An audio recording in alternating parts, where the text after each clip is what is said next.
Hello everyone, it's Monika here and welcome to my channel. Today I'm coming to you with Fancy Fold Craft Challenge. So it's the 5th of the month, so it means that we're going to share our project. So this month we're working with stepper cards. So together with Christine and Monika, we're going to share our projects.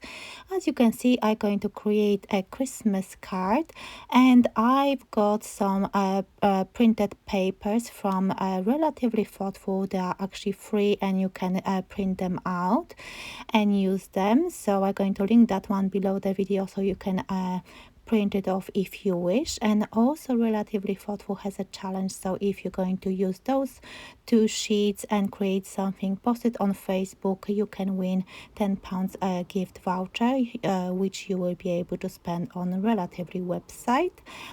But I'm going to link that all the information below the video so you can check it out if you wish. So today I'm going to use those papers as I said, and I'm going to create a faux double stepper card. So this one is so simple. You don't have to use craft knife, you don't have to be worried that you're going to cut your fingers, which I do most of the time. And of course you check out Monika and Christine and see what kind of stepper cards they're going to design and share with you. So let me prepare all the elements, fussy cut those beautiful elements, and I'm going to show you how to put this card together. So you need to have 3 pieces of card to create your base, and I'm going to show you all the measurements you will need to do and all the score lines for this for double stepper card. So it's very simple and easy. You can craft along with me if you wish. So first of all, grab yourself a scoreboard and we're going to cut first card, which measures 5 3/4 by 7. And then we're going to score it. I think you can't see the top of my scoreboard. Let me just move that one so you can see it. I'm showing you the score lines now, but I'm going to move my scoreboard in a second. Yes, I just realized that. So the first score line is 2.5 inches, then 5 and 6 inches. And then you're going to end up with something like this. So 2 steps done.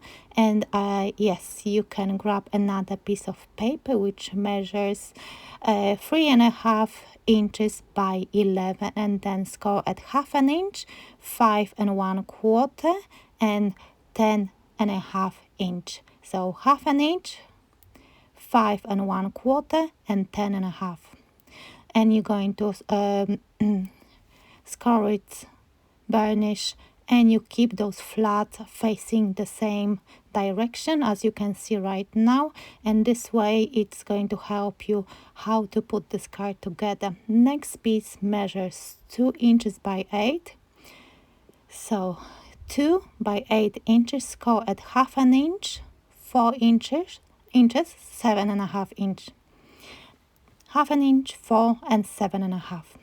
And then you just fold it in half, and those small flaps, they have to face the same direction again. So you're going to have like a tent, and this way you will be able to put this card together very quickly. So I hope you will like this tutorial, because I love it that I don't have to use my craft knife for this. So you've got all the pieces ready. You bring the biggest piece, which will create your card base, and now you can see that those little flaps where they go at the front behind the first step, and this way those pieces, they will be pushing away from the card, and it will create that nice look. And then the back piece has to be bent not this way, it has to be bent as you've seen me showing before.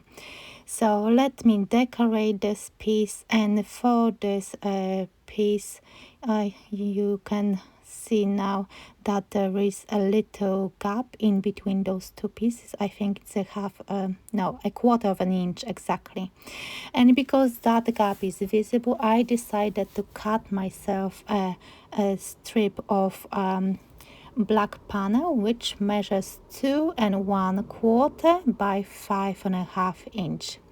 So I'm going to cover that one. You can ink it, you can use your alcohol markers, or you can use any card, so you can actually cover it up. So the smallest, the thin strip, as you can see, measures a 3/4 of an inch by 5.5 inch. And for my mats, I'm using this a pearlescent gold card, and I think it goes really well with the red paper. At first I was thinking to use the black one, but I decided to go for gold, as always. So the red pattern paper measures 1/2 inch by 5 1/4. And this one already looks really nice, and it's time to decorate other panels. So I'm going to take the biggest one, which is the one which I'm going to adhere to the left hand side, and this one measures 3 1/4 by 4 3/4. That's my gold mat. And then I'm going to add my pattern paper as well on top of that gold one. So the red paper will measure 3 inches by 4.5, and as you can see, I'm just using my liquid glue to adhere it to my panel.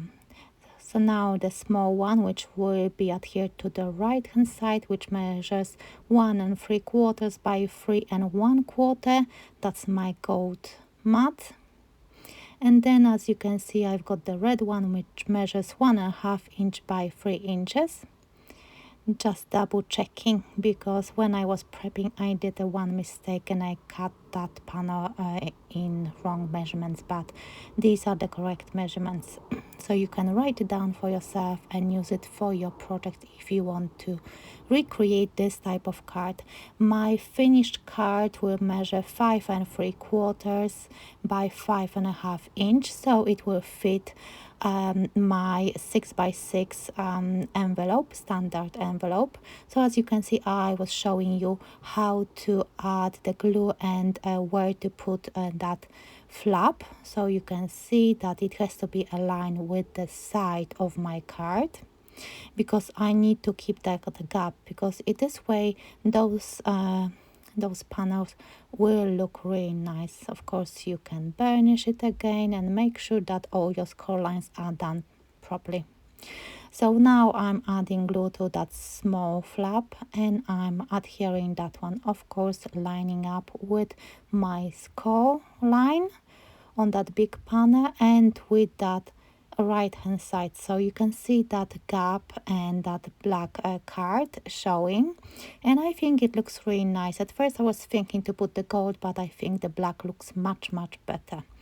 So now you can see that I'm actually bending that. You see that those little flaps, they are actually bent in the same direction as I showed you at the beginning of this video, and this way those panels are actually pushing away from my card, and they will look really nice. And that's why I really love this fancy fold card, because you don't have to do many measurements. And I think if you want to create different size, for example 7 by 7, that's very easy to create. I will try to do 5 by 7 as well in my, maybe in a few days time, if I will have enough time to do so. As you can see, my I'm pressing my card down, so when I want to put it into the envelope it will be flat, but when you stand it up you can see that it looks really nice. I'm showing you one side, and you can see how those panels looks like, and those flaps, how they pushing away from that card. And I think this way, if you glue them this way, they will look really nice and professional. Now I'm looking and thinking which elements I cut out from that sheet, which ones I want to use, but I decided to cut and use that Christmas scene with that Christmas tree, and I think this one will look really pretty on my card. Of course, I cut out poinsettias, sentiments, and I am adhering it flat on my card because I think I will use just an envelope to send it when I'm ready to send. So now I'm checking where I want to place all my fussy cut elements.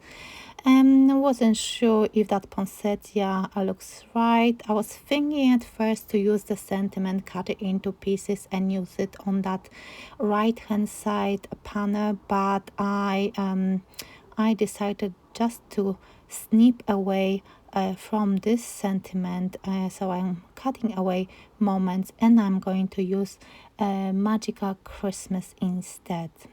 You see that you can actually use that as well, and you don't have to use the whole sentiment if you don't have enough space, for example. So I decided to mat it on the same gold card, and I used a 3D foam pads underneath it just to raise it a little bit. I adhered that leaf, and I used a 3D foam pad under that poinsettia, and I think it looks really good, raised a little bit and still will fit the envelope. Now I'm using my favorite glitter glue. Probably you've seen me using that very often, and I like to put that particular glitter glue in the center of my flower. So this card is finished. If you've seen this card at the beginning of the video, that card has 3 pearls, which I added off camera, and I didn't show it to you at the end of this video, but I love this card. I think it's so quick and easy to make. It looks really nice, and you can create it for different occasions. There is a lot of space behind it to write your message if you want to, and you can, as I'm showing you now, you can actually decorate that panel. So I hope you like our fancy fold craft challenge and this fold for this month, for month of November.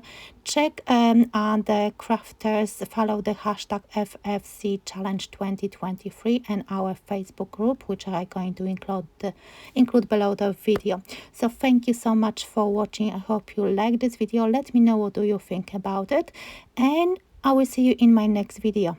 Bye for now.